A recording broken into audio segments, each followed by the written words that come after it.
Yo, what is up guys? Welcome back to a brand new F1 22 esports video. Today we are racing around Spa-Francorchamps, round 5 of the 2022 esports series.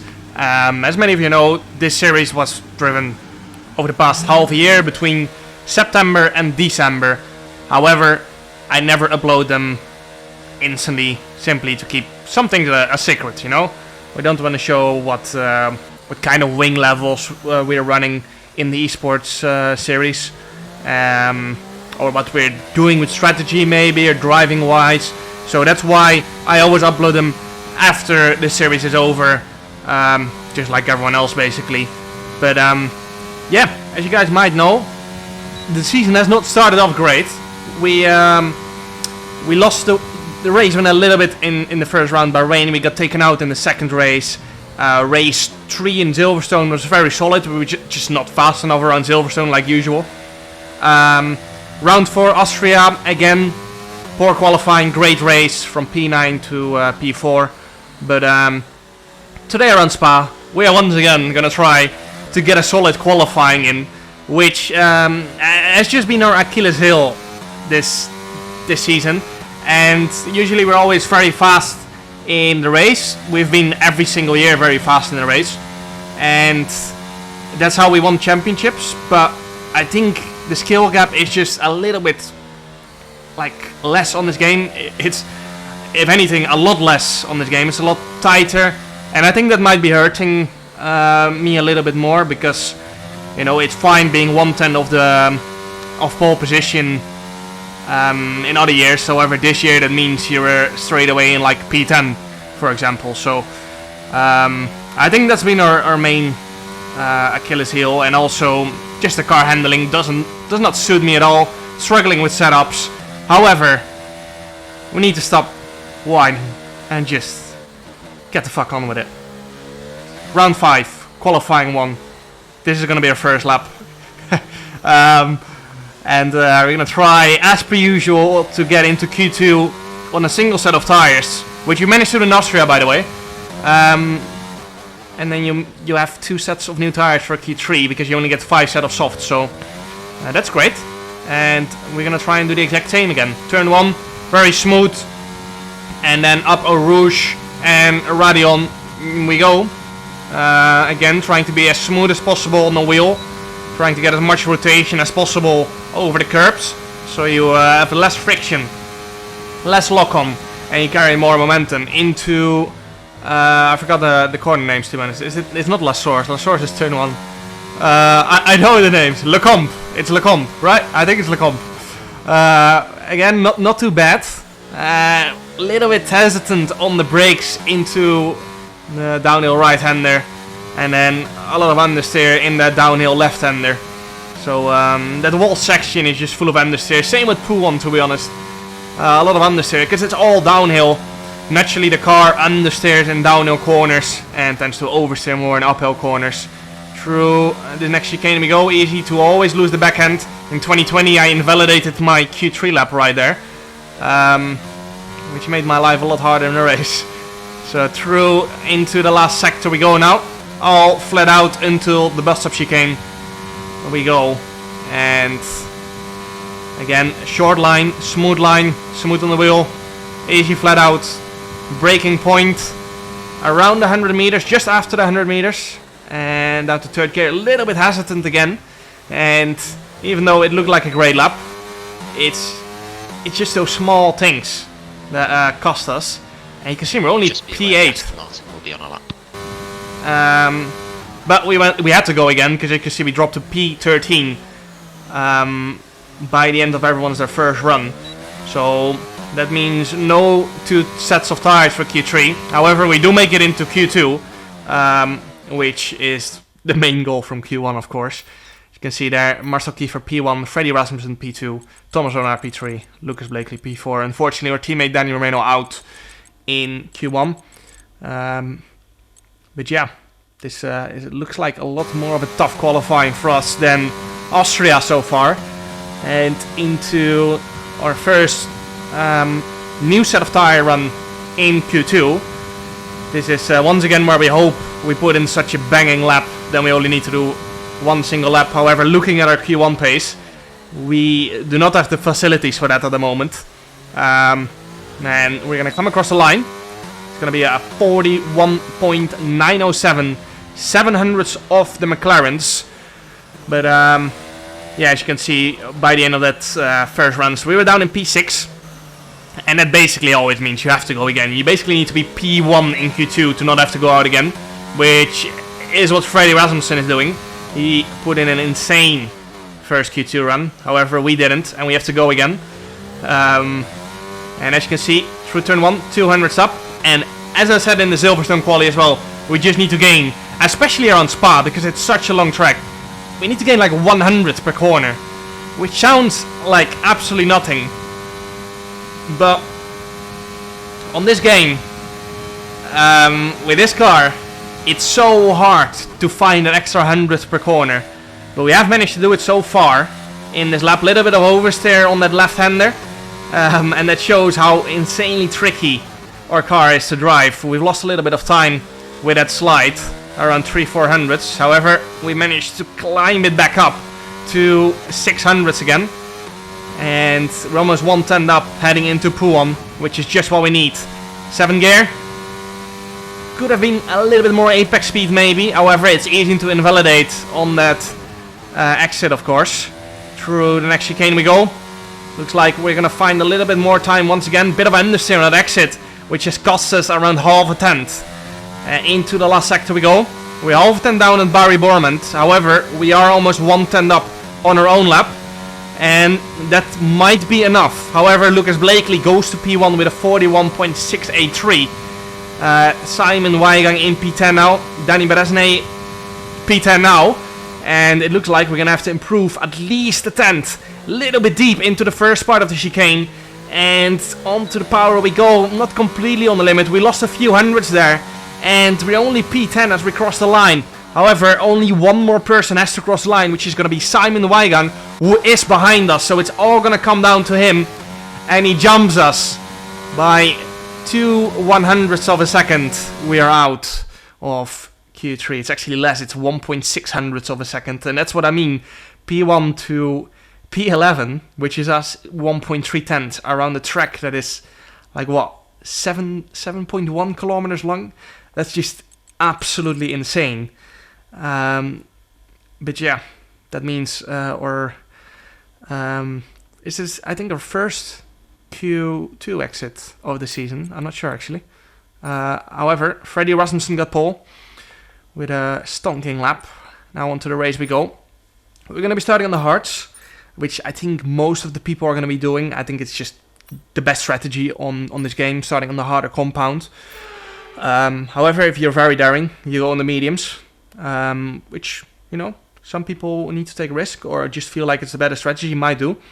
However, if we do it, we might climb 3-4 places at the start and then get stuck. So then you lose an extra 1.5 seconds during your outlap on the hards, and that's GG's for the rest of the race, because you're not making up 1.5 seconds on pure pace. And even if you do have great race pace, you just have to gain that 1.5 seconds back so fast. Anyway, onto the race we go now. Starting on the hards behind Marcel Kiefer, David Tonitsa. And it's going to be Lucas Blakely on the mediums actually. Anyway, it's going to be 5 red lights and away we go for round 5 of the F1 22 Esports series. We get off to a great start compared to Marcel Kiefer. And we get hits from the back a little bit. Go a little bit deep, almost going to the side of Marcel Kiefer. And I think the person who will hit us from behind definitely has damage now. Up the hill we go. It's gonna be a massive slipstream fest. I want to make sure to turn on my overtake button after Radeon, so we could keep our Rouge and Radeon flat out, even with the dirty air. As you can hear my engineer say, Blakely on the mediums. And into sector 2 we go. We almost drive into the back of Marcel Kiefer, as I just misjudged that braking a little bit. The pack just bunched up that little bit more than I expected, and that was maybe 1 or 2 centimeters away from completely ruining our own, but also Marcel Kiefer's race, as he gets a big snap of oversteer. We had to back out for a brief second, and that costs us a position right here, because we just can't really comfortably go side by side into Puon. And we have to settle for P11 now. Fabrizio Donoso and John Evans right behind us. As Danny Beresney goes up to P30 now. Danny Beresney, super fast always around Spa. Just did not get his lap together in Q2. Just like us probably. And now this is a complete slipstream fast up to the bus stop chicane. Fabrizio Donoso does not use any overtake button. I did use it a little bit just to be comfortable ahead of Fabrizio Donoso. But not really to go for an overtake opportunity into the bus stop. We stay behind Marcel Kiefer for now, as Fred Rasmussen sets the fast lap of the race. Now it's going to be Lucas Blakely on the mediums, who, as I said, is taking a bit of a risk there. But on to lap 8 we go. Shanika Clay on the mediums as well, right behind us. But he had to start much further back and got stuck after 4 or 5 laps as Marcel Kiefer boxes. And Shanika Clay goes into the box as well. Lucas Blakely went into the pits on the last lap. And we might be boxing at the end of this lap, depending on what David Tonitza does. So, yeah, we have to get on with it on this lap. Lucas Blakely boxing and Marcel Kiefer boxing means there are a lot of gaps to fill in to the top 10. And that's why everyone is going to be pushing these next few laps. You just catch up again to the car in front, as my engineer says, box this lap. I agree. I was not sure. I was just going to do opposite to David Tonitza, I felt like. As we briefly managed to get out of the DRS from Fabrizio Donoso. You can see every single lap in that left-hander we just went through. It's so close to track limits, but you just have to be to get the most out of the lap. So, yeah, we have to close another maybe 4 tenths to David Tonitza, ideally. But that's easier said than done, because David is pushing as well. Because the gap in front of him is pretty similar to the gap we have in front of us. So he is pushing as well to close that gap. But Marcel Kiefer, I think the first one to box for a new set of mediums. He is actually. So that's very early, doing 14 laps on a set of mediums. More laps on a set of mediums than on the hards.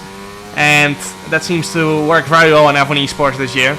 Doing more laps on a set of mediums than the hards, just because the tires don't seem to drop off very aggressively. Anyway, you can see we're closing in a lot on this straight. With the help of the overtake button, we might be running a little bit lower wings as well. We're going to be doing the opposite of David Tonitza here. And you can see I had a little bit of hesitation. I just wanted to make sure that I was not following David Tonitza in, because we are going to be going for the undercut.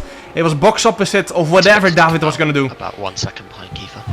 And as you can hear my engineer say, we're going to come out 1 second behind Marcel, which is a very rough estimate. As you can see, the intervals on the left, calculating that is a complete nightmare, because it changes all the time. So that's a very rough estimate. And coming out of the box, we are going to be around half a second behind Marcel Kiefer. However, he has warmer tires, more traction, and we still get DRS luckily.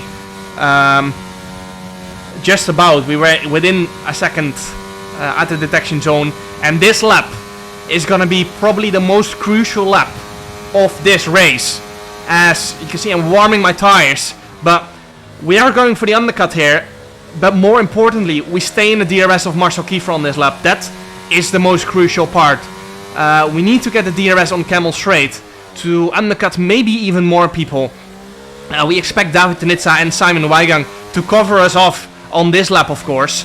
However, there are also people ahead of them who might box even a lap later to have fresher tires in the end. Because boxing lap 8... ahead of Tonitza. Boxing lap 8, 9 onto a set of mediums is incredibly tricky. And your tires might absolutely die in the last 2-3 laps of the race. So we need to push very hard now and maybe save a bit of tires later on in this race. However, we just need to get track position at this point, and that is our only chance to get track position, because once they come out ahead, that's game over. They're gonna have fresher tires, and there's no way we're gonna get past in a DRS train. And that's why we're using this overtake button right now. You can see we're closing in all the time on Marcel Kiefer, who is not gonna get DRS on the next straight. We're not going to be fighting him into turn 1 because we kind of need to work together for just a few more corners to try and help both of our races. So we're going to be sticking behind him. Marcel sits the fast lap of the race as well. And David Tenitsa, Simon Weigand, Nicolas Longe all boxing for a new set of mediums. However, we have jumped David Tenitsa and we have just jumped about Simon Weigand. We are going to get DRS. So will Marcel, by the way, who is getting DRS of Nicolas Longe. However, you can see he's flashing and that means he's low on battery. And that gives us the opportunity to get past him here and get some easy track position. We have fresher tires than Marcel Kiefer for the rest of the race, so we should have more pace. However, Nicolas Longe and Josh Idowu ahead do have fresher tires by 1 lap. And the people who are still out on track are Freddie Rasmussen and Thomas Ronnaar. So they're fighting for the race win most likely. We are most likely not going to be involved in them. However, we take it if we do manage to get ahead in this pit stop phase. Lucas Blakely is on a new set of hearts, of course. So he's going to be struggling quite a lot for the rest of the race. He had a faster tire earlier on, got the track position, but on that loss of the out lap on the hards, which takes a full lap and loses you a lot of time. So yeah, he's going to be struggling for the rest of the race. However, he gained a lot of track position. So especially with a lot of people boxing that early for mediums, he might, you know, be safe for the final 4 or 5 laps because everyone will be struggling on those old mediums. Barry Werman has boxed as well, and Sebastian Job boxed on the same lap as us. So Thomas Ronnaar is boxing, Freddie Rasmussen is as well, and you know, we're just chilling behind Nicolas Longe at the moment, just recharging our battery a little bit.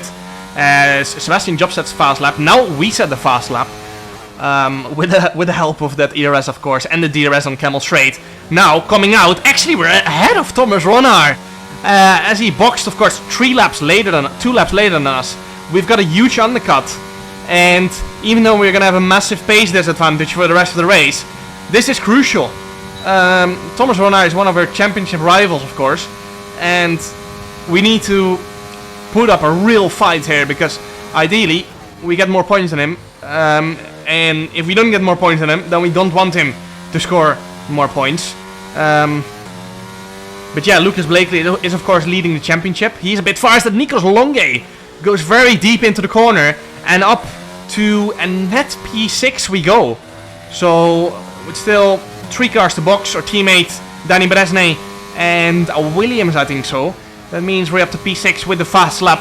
Would give us an extra point, however, very unlikely we are going to get a fast lap. So Nicolas Longe behind us now. And he has 1 lap fresher tires, but maybe his confidence is hurt a little bit with that mistake, of course. He's going to be thinking the next few laps going in there that his car is not very stable. I think he just lost the back end, so he might have locked the rears. We're using a little bit of battery to make sure we're going to be far enough ahead into Blanchimon and the bus stop chicane. But let's not forget, we are going to have to save a bit of tires because, as I said, trying to get these tires to the end is going to be a real mission. And the same for Marcel Kiefer, who boxed even 1 lap earlier. So yeah, we also need to recharge some of our battery, so lots of saving to do. And at the same time, we don't want to lose track position. So that is so tough about F1 Esports, having to save all these different kind of things like ERS. Okay, ERS 30% when he made the mistake. ERS battery, battery and tires, which makes it all very tough without losing too much track position and time. However, McLaren 1-2 at the moment. +1 to you. With Sebastian Job in P3, Freddie Rasmussen right behind him. However, the same as yours. Sebastian Job dropped off a lot, struggling with tires a little bit, as Nicolas Longe misses his braking point a little bit, hits us. We had to take avoiding action very late on, and that cost us around half a second to Sebastian Job, so we have to use our battery to close up again. However, Nicolas lost out more because he has lost out to Thomas Ronnaar now, and that's not ideal for us at all, actually, because we have to use battery now, and Thomas on a 2-3 lap fresher tires right behind us is gonna make our life very, very tough. But Lucas Blakely has dropped to P4 now. Josh Idowu up to P3. It's Barry Burman leading actually ahead of Freddie Rasmussen now. So Sebastian Job was actually, I think, leading for a bit, if not in P2.